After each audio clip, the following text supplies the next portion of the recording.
Y en esta mañana vamos a hablar acerca del tema del ofrendar al necesitado, llamado limosna en el pasaje. Y si hay una historia famosa que nos habla acerca de la importancia de ser compasivos y caritativos con quienes no tienen, no es otra que el cuento llamado Cuento de Navidad del autor Charles Dickens. En ese cuento de Navidad, hay un señor que se llama Ebenezer Scrooge, que es retratado como un viejo avaricioso y egocéntrico. Y cuando era generoso, lo era realmente para poder favorecer su propio negocio. Realmente no era una persona generosa en ningún aspecto. Ni siquiera en las fiestas navideñas, esta persona, este señor Ebenezer, era generoso con nadie. Entonces, esta es la parte del cuento que tal vez todos recuerdan más. Él recibe la visita de 3 fantasmas en la Navidad.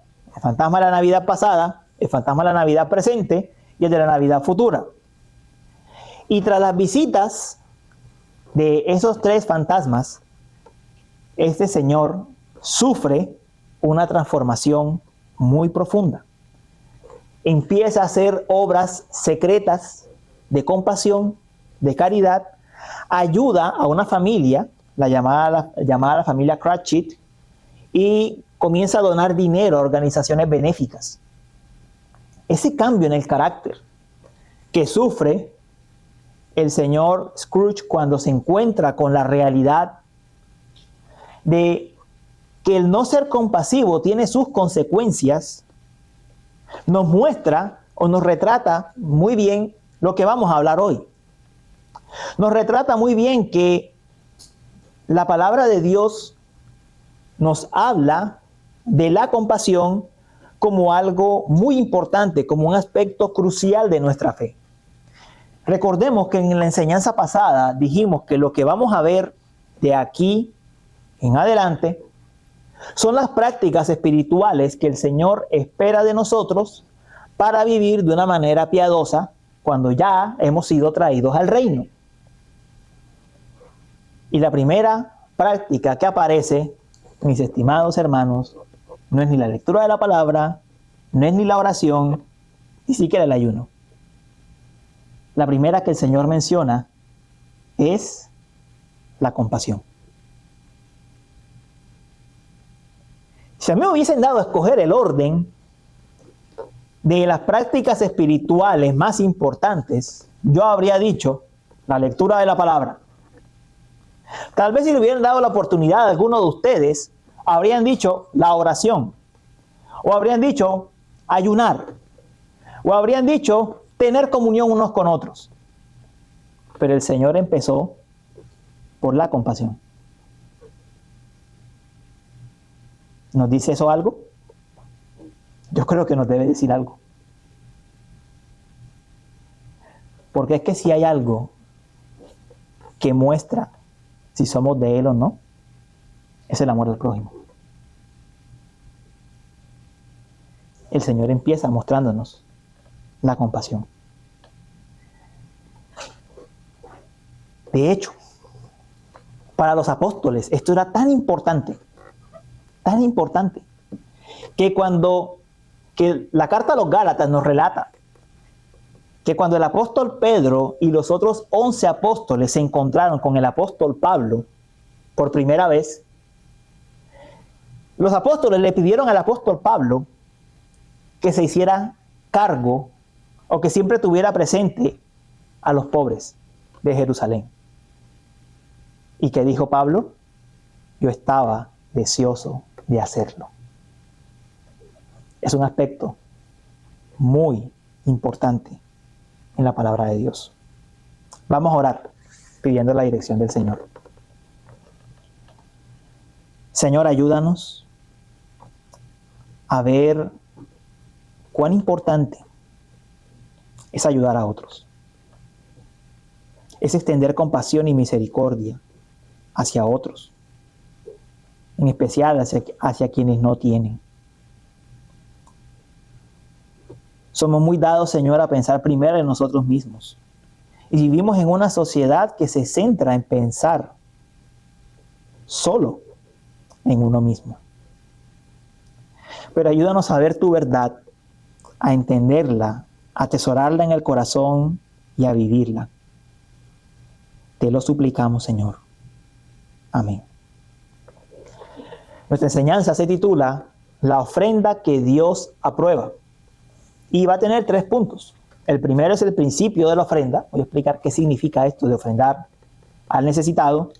El segundo es la falsa forma de ofrendar. Y el tercero, la verdadera forma de ofrendar. Y en cuanto al principio de la ofrenda, el pasaje empieza diciendo en el versículo 2, por eso, cuando des limosna. Noten que en el pasaje, cuando se nos está mostrando qué fue lo que Jesús dijo, el Señor Jesús no dice si das limosna, como si tal vez es algo que los discípulos pueden hacer o no pueden hacer. Él dice, cuando des. Eso significa que Él espera de sus discípulos que tengan compasión de los que no tienen nada. Eso es lo que significa. En otras palabras, que aquellos que Él ha traído a su reino, aquellos a quienes ha redimido, a quienes ha salvado, van a tener una disposición a tener misericordia hacia el que no tiene. ¿Y por qué? Bueno, porque nosotros hemos recibido misericordia. Y al haber recibido misericordia, sabemos lo que significa. Sabemos lo que significa recibir compasión. Y hemos recibido una compasión tan grande que nosotros no le pedimos a Dios que enviara a su Hijo. Nosotros no le pedimos al Señor Jesús que muriera en la cruz por nosotros. Pero Dios sí sabía nuestra necesidad. Y Él no esperó a que nosotros le dijéramos, Señor, nosotros necesitamos. De hecho, no lo habríamos hecho. Sino que Él entregó, Él nos dio lo que nosotros necesitábamos, aun sin nosotros haberlo pedido. Porque hemos recibido semejante compasión, es que el Señor nos dice que también seamos compasivos, que también extendamos misericordia, que demos de gracia de lo que hemos recibido por gracia. Ahora, la Escritura habla tanto de este tema que nos dice, por ejemplo, cuál es uno de los propósitos de que las personas trabajen. Por ejemplo, en Efesios 4, versículo 28 dice, el que roba no robe más, sino más bien que trabaje, haciendo con sus manos lo que es bueno, a fin de que tenga que compartir con el que tiene necesidad. Bueno, por supuesto aquí no todos somos ex ladrones de ninguna manera, pero ese pasaje sí nos da un principio. ¿Para qué el Señor nos da trabajo? Para compartir con el que no tiene. Yo les hago una pregunta. ¿Habíamos pensado así en nuestros trabajos? O sea, una cosa es pensar, ok, yo tengo un dinero que puedo darle a alguien. Pero otra cosa es encontrar un principio bíblico que me dice, mira, es que Dios te ha dado trabajo a ti para que tú le des al que necesita.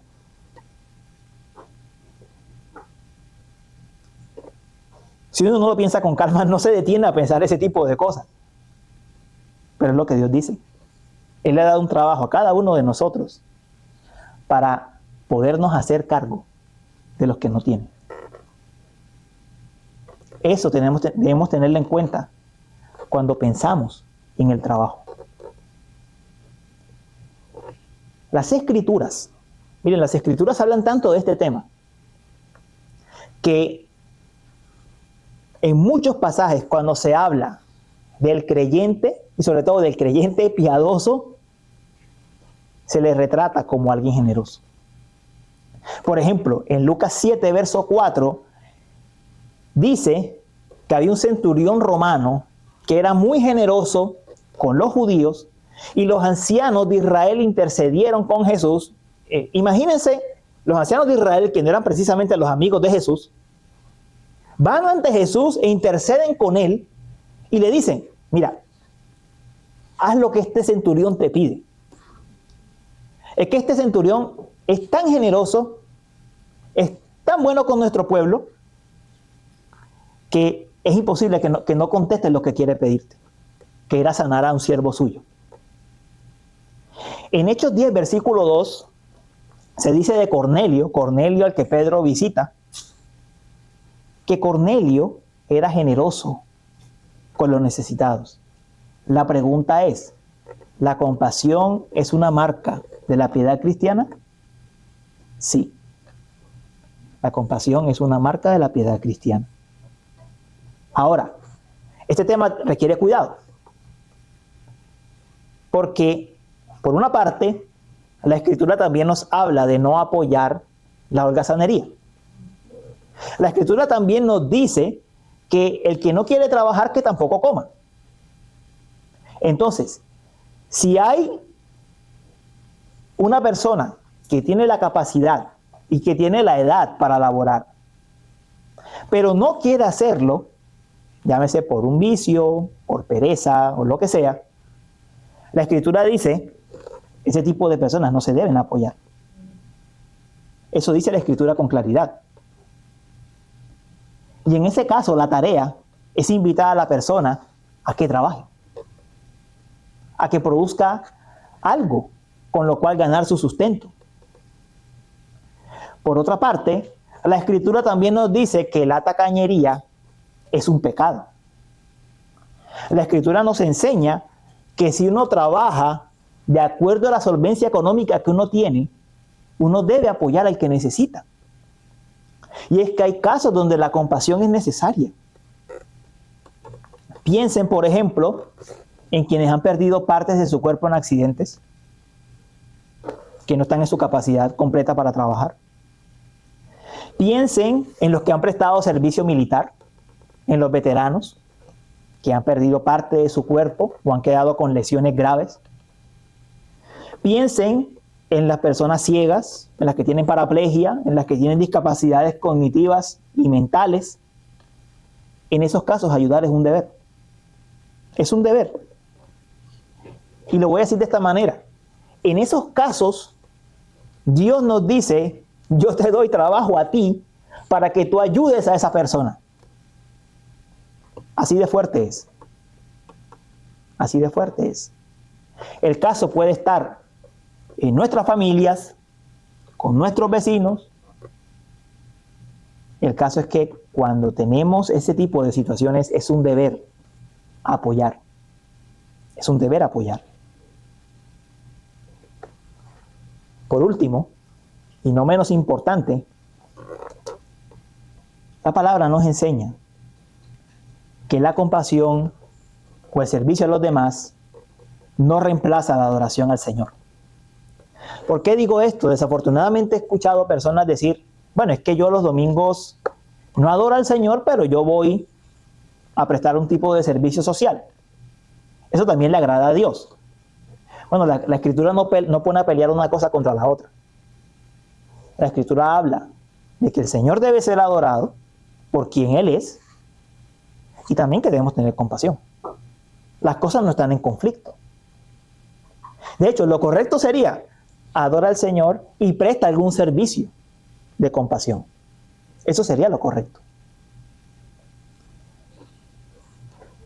Con todo, que el tener compasión es una práctica piadosa, el Señor Jesús aquí nos va a advertir que hay una forma incorrecta de ayudar o una motivación incorrecta al ayudar. Vamos a ver cuál es la forma falsa de ofrendar. Dice el verso 2, por eso, cuando des limosna, no toques trompeta delante de ti, como hacen los hipócritas en las sinagogas y en las calles, para ser alabados por los hombres. En verdad les digo que ya han recibido su recompensa. La enseñanza clara y básica del pasaje es que uno no debe buscar el reconocimiento de otras personas cuando ayuda. Y el Señor retrata cómo se ve la persona que busca ese tipo de reconocimiento con una imagen casi que sacada de una caricatura. La imagen que él pone es de una persona de un rey o de un señor que va entrando a su ciudad y lleva toda una comparsa, una banda adelante, tocando delante de él y haciendo un gran espectáculo anunciando que este rey y que este señor acaba de entrar. El Señor Jesús dice, así se ven cuando ustedes buscan la alabanza de los hombres. Así se ven.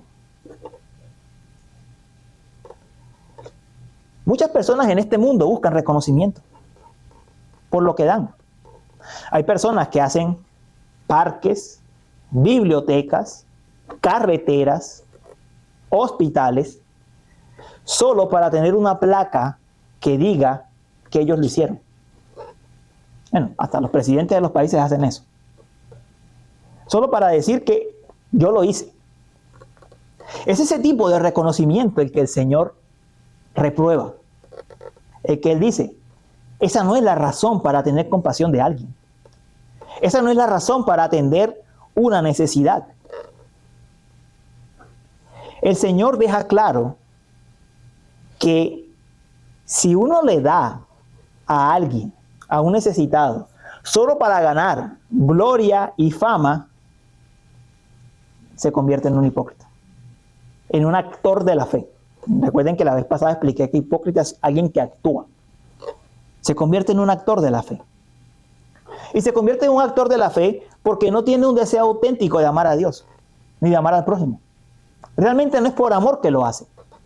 Lo hace simplemente porque quiere reconocimiento, porque quiere gloria, porque quiere fama. Y hace algo tan perverso como es convertir la compasión, que es algo que es tan propio de Dios. Dios tiene compasión de nosotros y nosotros reflejamos su imagen cuando tenemos compasión de otros, y eso lo convierte simplemente en manipulación para satisfacer su ego. Y en ese punto usted puede pensar, bueno, y a fin de cuentas, ¿qué tiene de malo? Es decir, de todas maneras, se le hace un bien a otra persona. Que, al final de cuentas, ¿qué importa la motivación? Bueno, ciertamente es mejor que haya compasión a que no la haya, con todas las dificultades de esta vida. Pero el punto que está tratando el Señor es de cuál es la recompensa delante de Dios. El punto que Él está tratando es de dónde viene la compasión. ¿Qué es lo que buscas al hacer compasión? Al tener misericordia. ¿El aplauso de las multitudes? O incluso algún tipo de satisfacción mental. ¿Qué es lo que estás buscando cuando tienes compasión de otros? Y habiendo dicho todo esto, tengan presente a quién le está hablando Jesús. Por eso, cuando des limosna, Él está hablando a los discípulos. Él nos está hablando a nosotros. Su público aquí no es el resto del mundo. Somos nosotros.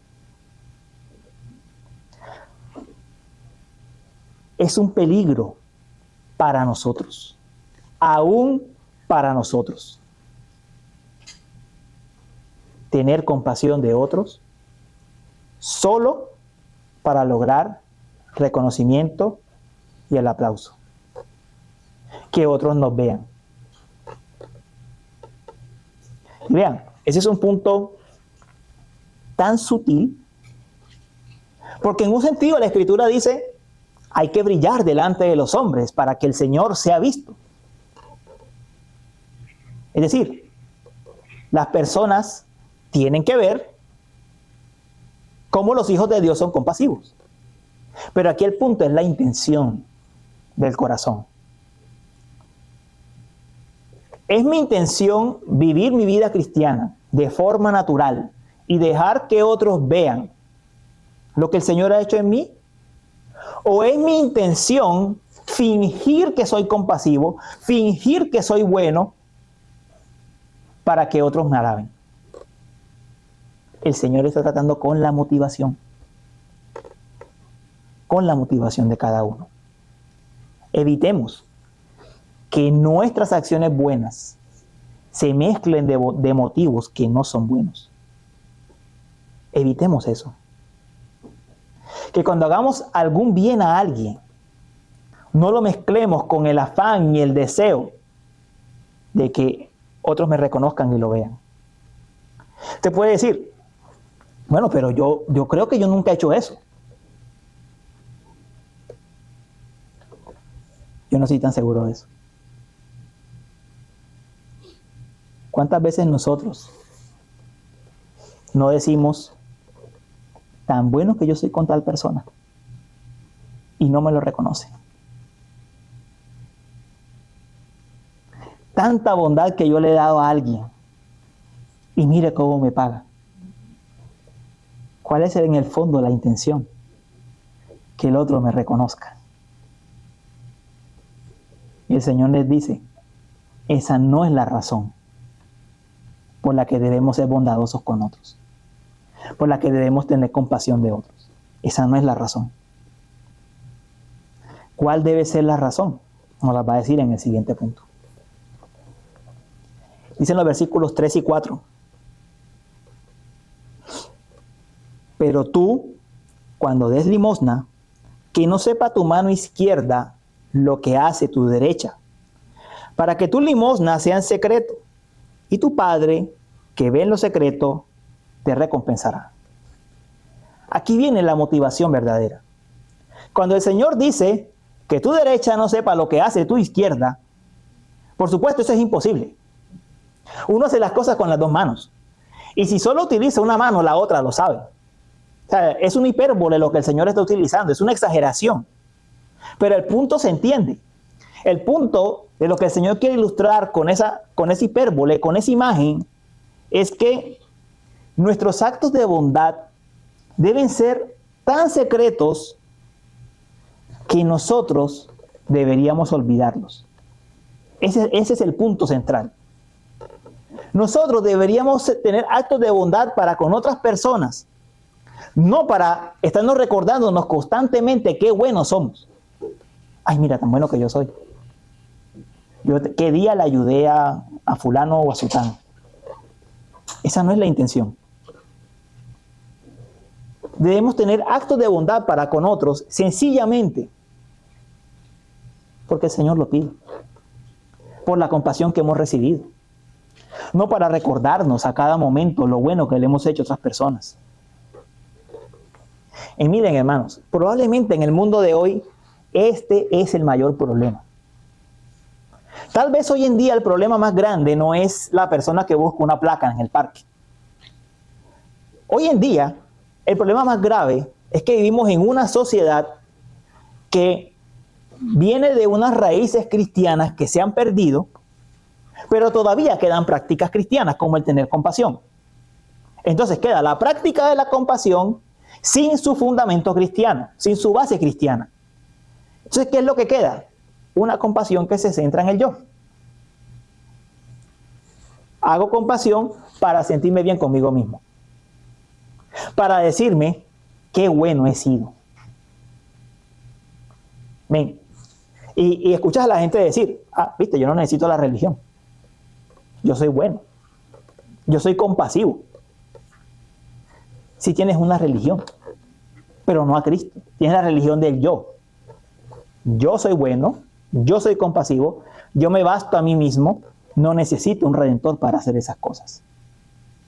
Has cambiado a Dios por el yo. Y ese es el mundo en que vivimos hoy. Ese es el mundo actual. Pero Jesús nos sigue diciendo a nosotros, sus discípulos, que no sepa tu derecha lo que hace tu izquierda. Si ese es el camino del mundo, allá el mundo. Tú haz el bien y olvídate de ello. Haz el bien y olvídate de ello. Y el Señor nos brinda una imagen bíblica sobre cómo se ve eso. El Señor no nos deja con la duda de cómo funciona eso en la práctica. Acompáñenme mismo en el Evangelio de Mateo, en el capítulo 25, versículos 31 al 40. Allí la palabra de Dios dice: pero cuando el Hijo del Hombre venga en su gloria y todos los ángeles con él, entonces él se sentará en el trono de su gloria y serán reunidas delante de él todas las naciones y separará a unos de otros, como el pastor separa las ovejas de los cabritos, y pondrá las ovejas a su derecha y los cabritos a la izquierda. Entonces el rey dirá a los de su derecha: vengan, benditos de mi Padre, hereden el reino preparado para ustedes desde la fundación del mundo. Porque tuve hambre y ustedes me dieron de comer. Tuve sed y me dieron de beber. Fui extranjero y me recibieron. Estaba desnudo y me vistieron. Enfermo y me visitaron. En la cárcel y vinieron a mí. Entonces los justos le responderán diciendo: Señor, ¿cuándo te vimos hambriento y te dimos de comer? ¿O sediento y te dimos de beber? ¿Y cuándo te vimos como extranjero y te recibimos? ¿O desnudo y te vestimos? ¿Cuándo te vimos enfermo o en la cárcel y vinimos a ti? El rey les responderá: en verdad les digo que en cuanto le hicieron a uno de estos hermanos míos, aún a los más pequeños, a mí lo hicieron.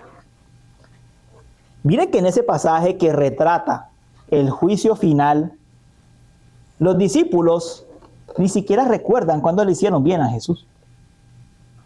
Y ni siquiera se preguntan: tal vez le hicimos bien a Jesús cuando le hicimos bien a nuestros demás hermanos. No recuerdan. No se acuerdan. Para ellos pasó completamente desapercibido que le hicieron el bien a otros. Pero para el Señor no pasó desapercibido. A eso es a lo que se refiere, que el Padre que ve en lo secreto recompensará en público. A eso es a lo que se refiere. Que nuestros actos de bondad pasen desapercibidos para nosotros. Que sean parte de nuestra vida natural. Que no estemos con la memoria permanente de: yo hice esto, yo hice aquello, como llevándole una cuenta a aquellos a quienes les hemos hecho bien. Que nuestra disposición sea la que el Señor describe en el pasaje. ¿Cuándo lo hicimos? ¿En qué momento lo hicimos? Y Dios promete recompensar en esta vida y en la venidera. ¿Cómo lo recompensa en esta vida? Voy a hacer un breve resumen. Primero, nosotros crecemos en amor hacia los que no tienen. El amor es algo que se ejercita y se pone en práctica. Si nosotros mostramos compasión, crecemos en compasión y crecemos en amor. Esa es la primera recompensa. La segunda es que empezamos a reconocer que el Señor es el que da todo. Porque empezamos a entender que lo que Él pone en nuestras manos no es solamente de nosotros. Él también quiere que compartamos. Otra razón es que el ser caritativo nos va a ayudar a pelear contra nuestro egoísmo. Va a santificar nuestro corazón.